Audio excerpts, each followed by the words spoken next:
Now you footwear. I don't want to go too you just because you've mentioned it a few times, and I know we're going to get questions about it. People are not going to hear this whole like workload, trust the process thing. They're going to hear how should I run and what shoes should I wear. So with footwear, does it make that big of a difference? And follow-up question, probably more important, are there just some general considerations to keep in mind when you're looking for a shoe? If we're talking about either for running in particular or maybe even a trail shoe or something like that. Yeah. So I'm going to, there's a specific weight for the pair of shoes. I am going to say it's 480 milligrams for the pair of shoes. Chris is gonna be like, why don't you know this? But that's the weight that they should be. Anything heavier gets too heavy. That's the optimal weight for the pair of shoes. But as far as style or heel to toe drop, I have my favorites, but that doesn't mean that they're the best shoe. The big thing when people are getting fit for shoes is that they take out the inner and stand on it and make sure that the insole actually captures their foot. If they're standing on it and they have a wide foot and they're on this narrow shoe and they're flapping over the side before they're even putting their foot in the shoe, that shoe's not going to fit them well. And they're probably, you're going to start seeing that like fifth met like hanging out the side and you're like, that's not good.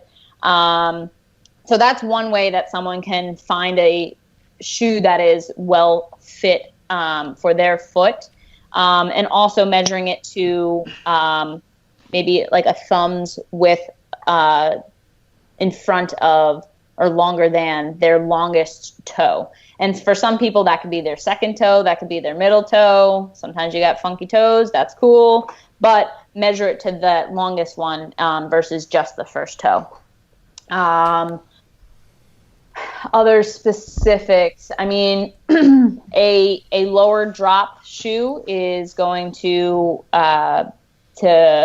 bias more of a forefoot strike, so more of an Achilles or a gastroc load. So if someone has a history of, Achilles pathology or calf strains, maybe going a little bit higher. They don't have to be in 10 millimeter drop shoe. And what I'm talking about, heel to toe differential, that's like the measure from where the heel is to where the toe is. So a higher drop is a higher heel. Yes. Yeah. But then you have like something funky like a Hoka, which has a lot of cushion, but still only maybe a 5 millimeter drop, but it has this like honky cushion. So, that versus an Asics that has a 7 millimeter drop, that's where it comes down to comfort and what people are comfortable running in. Trying to get someone in the most minimal shoe that's appropriate for them is what I try and do.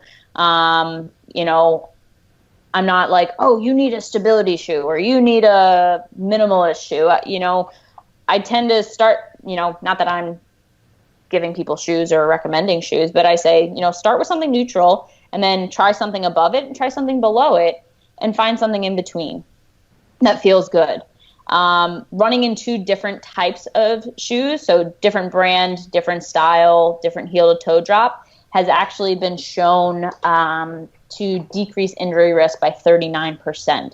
So that's something that I make sure to mention to runners if it's in their budget to have two pairs of shoes that they're rotating through, that's worth investing in.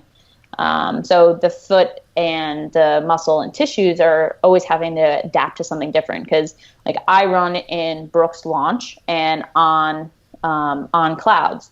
So I run a little bit different because one's I think it's like 7 7 millimeter drop, and then one's like a 4 or 5.